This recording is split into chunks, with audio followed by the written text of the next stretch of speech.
오랜만입니다. 인문채널 도서관을 통째로의 주인장 홍준성입니다. 오늘은 여기 적혀있는 것처럼 좋은 대학에 가면 성공할까? 라고 하는 요 문장에 대해서 한번 분석해보는 시간을 갖도록 하겠습니다. 이 문장에 대해서 뭘 분석할 건가요? 이를테면은 이 문장은 제가 봤을 때 적어도 이중의 거짓말을 하고 있습니다. 이중의 거짓말.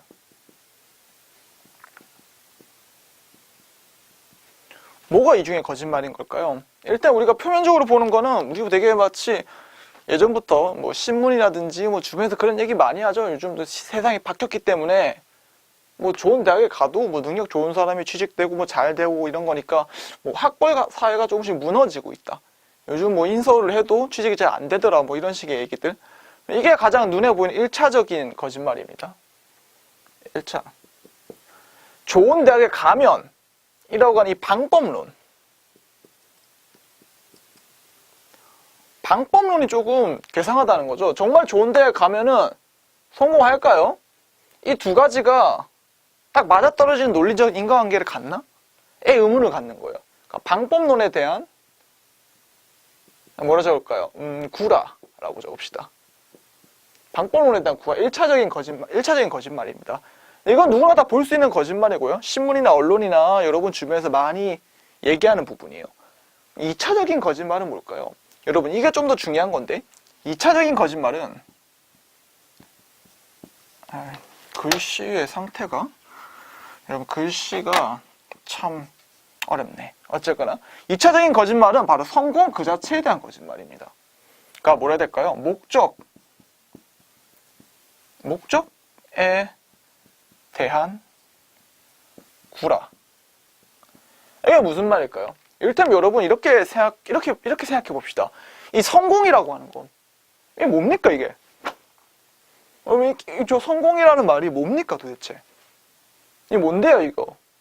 아니 학교 다닐 때부터 다 얘기하잖아요. 여러분 부모님도 그렇고 학교 선생님도 그렇고 만나는 뭐 어른들도 그렇고 혹은 여러분이나 겨우 한두 살 더 살았을 뿐인데 무슨 대단한 인생 산 것처럼 얘기하고 다니는 꼰대 선배도 그렇고 뭐 좌우지가 다 성공해야 한대요.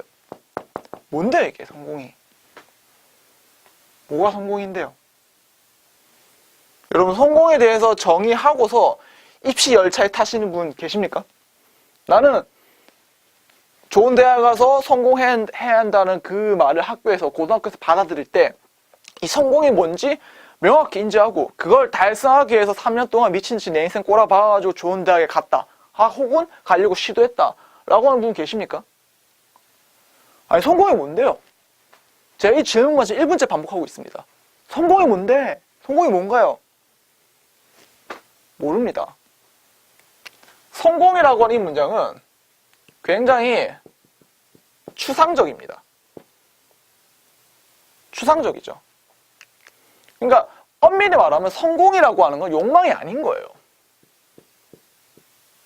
이건 욕망이 아닙니다. 여러분 욕망이라고 하는 게 뭡니까? 욕망이 뭔가요? 욕망이라고 하면 되게 쉬워요. 자명하게 한자도 그대로 풀어서 여러분이 진짜로 머릿속으로 원하는 그 무언가를 막 욕구하는 겁니다. 그게 욕망입니다.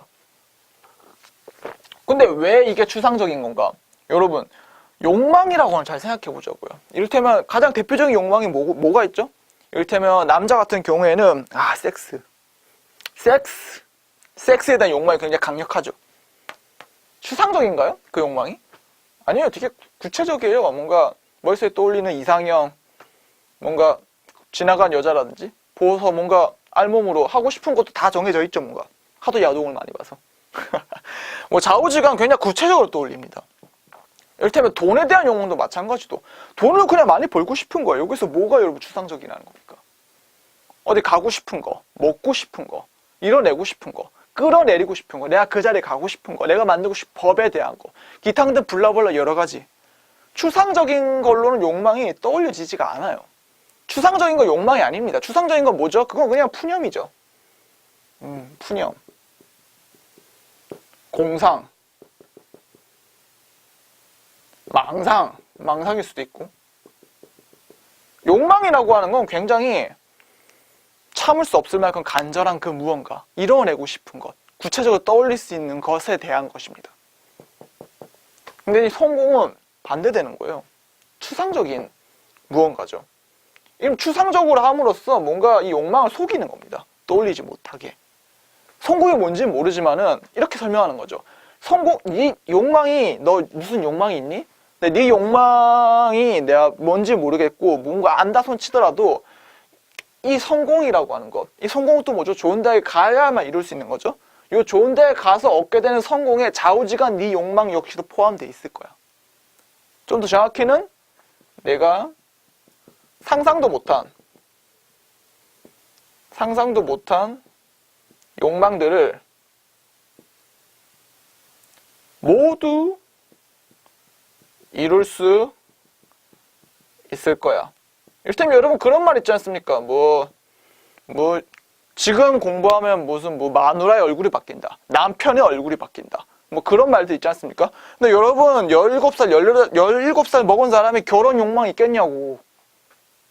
근데 나중에 지나면은 뭔가 남편이나 마누라의 얼굴, 사회적 지위가 바뀔 거라는 그런 말들을 하죠. 이게 뭡니까? 상상도 못한. 그러니까 미래 욕망을 미리 정해버리는 거예요. 여러분 그런 걸 난 지금 욕망하지도 않지만은 네가 나중에 크면은 그걸 아마 욕망하게 될 거야. 그러니까 미래 욕망도 정하는 겁니다. 미래의 욕망. 그러니까 여러분 자유지를 미래의 욕망, 목표죠. 욕망을 결정지어. 뭐죠? 이걸 조금 철학적인 용어로 말하면 되게 결정론적인 사고방식을 갖는 거예요. 결정론적. 그렇기 때문에 좀 오해가 있을 수 있겠네. 이겁니다. 추상적이라고 했을 때. 마치 추상적으로 말하는 요 성공이란 키워드가 모든 걸 포함하고 있는 요 미래와 여러분 상상, 이 모든 것들 포함하는 그 무언가. 이걸 뭐라 해야 될까요? 연금술의 용어로 말하자면은 현자의 돌이죠. 뭐든지 될 수 있는 거. 궁극적인 무언가. 궁극적인, 절대적인, 뭐든지 될 수 있는. 뭐죠 이게 여러분? 이게 뭐죠? 현실에 이런 게 있나요? 이게 종교예요.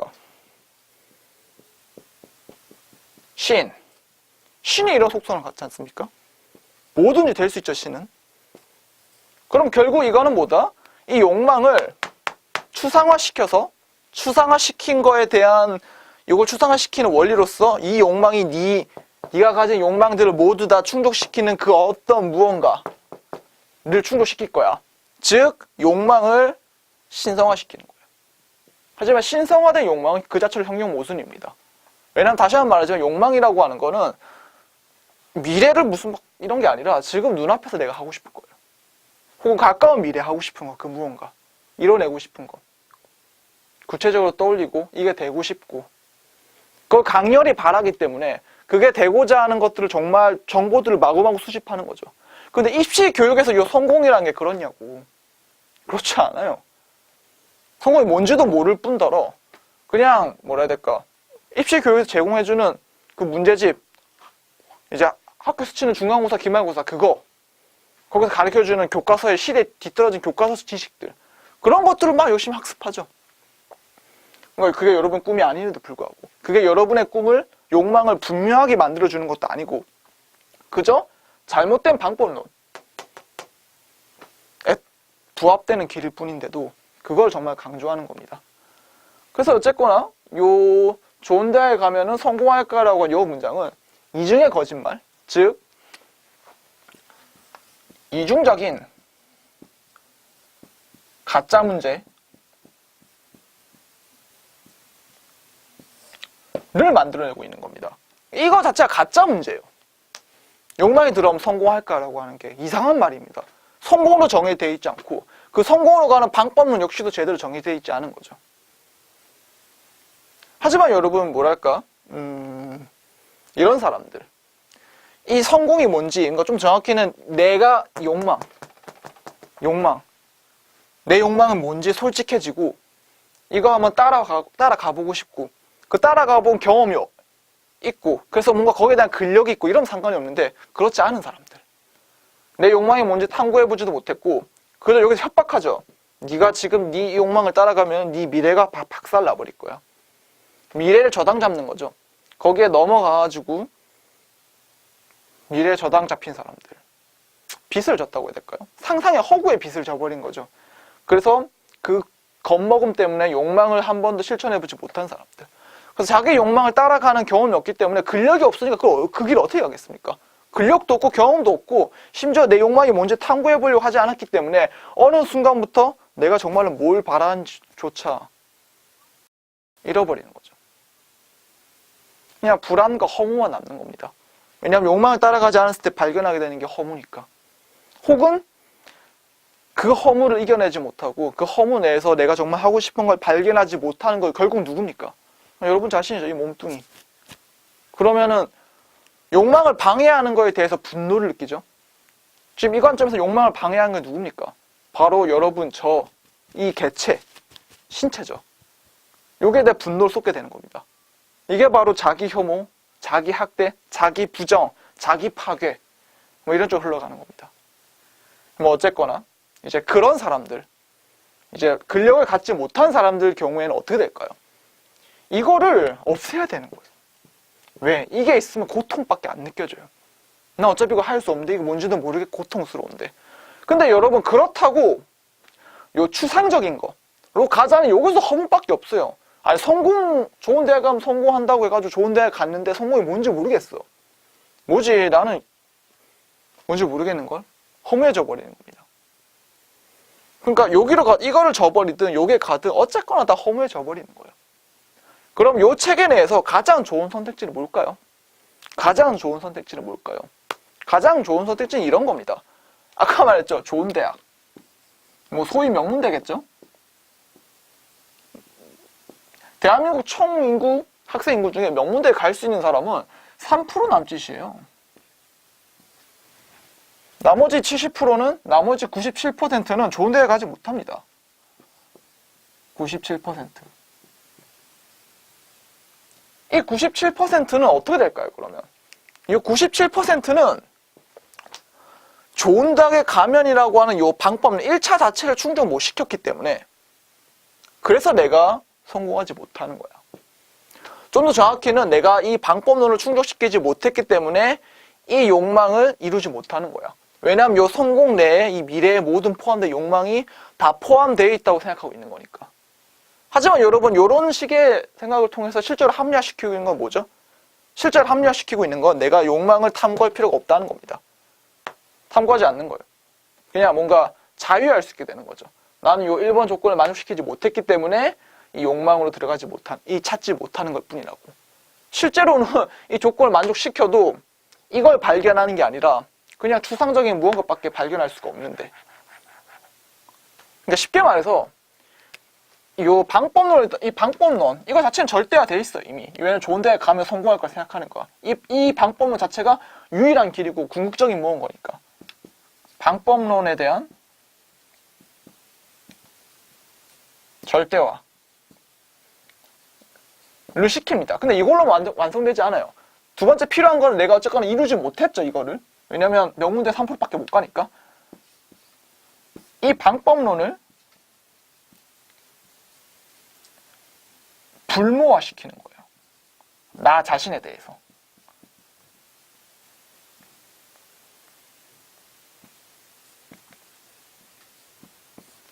이게 무슨 말이냐? 이를테면 이런 거예요. 여러분 우사인 볼트가 달리기가 엄청 빠르죠? 부러워합니까? 왜 안 부러워하죠? 왜 안 부러워합니까? 뭐 달리기 빨라지는 걸 욕망하지 않은 걸 수도 있지만 설령 그렇지 않다 손 치더라도 우리가 우사인 볼트처럼 될 수 없을 테니까. 그냥 체념하는 거죠, 아예. 아예 불가능한 목표잖아요. 우리 일반인들 입장에서 봤을 땐. 여러분 그런 식으로 이런 피카소라든지 뭔가 좀 범접할 수 없는 초인처럼 보이는 사람들에 대해서 우리는 질투감을 느끼지 않습니다. 오히려 그냥 체념하고 받아들이죠. 똑같은 원리가 작동하는 거예요. 나 자신의 어떤 뭔가 이 욕망을 실천할 수 있는 역량 자체를 불모적으로 만드는 거예요. 나는 그런 게 없어. 이미 늦었고 할 수가 없어. 나는 때를 놓쳐서 명문대학에 진학하지 못했어. 따라서 성공할 수도 없지. 하지만 성공할 수도 없는 걸 받아들이면서 실제로는 내 욕망과 직면해야만 하는 과제를 무한히 유예시키는 겁니다. 마치 카프카 소설 성에서 이제 측량 기사가 성으로 절대 들어가지 못하죠. 그것처럼 성으로 들어가는 게 끊임없이 유예되는 거예요. 카프카적 전략으로서. 네. 불모적으로 만듦으로써. 그래서 이걸 통해서 만들어지는 거는 체념입니다. 네. 이게 바로 체념의 조건이에요. 여러분, 체념은 여러분이 모르는 것에 대해서 성립하지 않아요. 체념하기 위해서는 어떻게 하면 성공하는지에 대해서 일단 알아야 되고요. 인식은 하고 있대. 그 인식을 하고 있지만 그걸 내가 절대적으로 실천할 수는 없는. 요 인식과 실천 불가능성이 결합됐을 때 체념이 탄생하는 겁니다. 인식 없이 그냥 할 수 없다는 것만 남는 거면 뭐 우울이라든지 아니면 뭔가 뭐 원인을 찾을 수 없는 분노 뭐 이런 식으로 표출되지 체념이 이루어지지 않아요. 보통 이게 없고 이것만 있으면 분노만 있죠. 방향성 없는 분노만. 뭐 좌우지간 이렇게 해서 체념이 만들어지고 이런 식으로 우리는 욕망을 직면하지 못하고 그냥 이 상태로 뺑글뺑글 쳇바퀴 돌다 가는 겁니다. 이게 바로 이 원인, 1차적 원인은 불무화시킴으로써 우리가 얻어지는 은밀한 만족이죠. 퇴락한 만족인 거예요.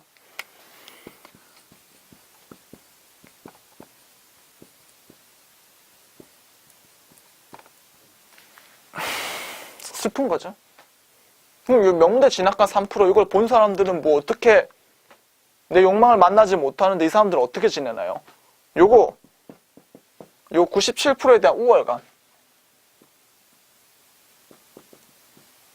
이걸로 유지되는 거예요. 나머지는 없습니다. 뭐라 해야 될까? 이쪽이나 저쪽이나 이건 결국 만나지 못하는 거죠. 그리고 권력욕이 발생하는 것도 이거는 그냥 격가지인데 너무 나가는 거라서 대충만 언급하자면은 이걸 유지하기 위해서 권력이 생기죠. 이걸 자꾸 유지하려고. 권력. 근데 권력이 생긴 이유는 이거를 유지하지 않으면은 이걸 만나게 되기 때문이에요. 이 사람들도.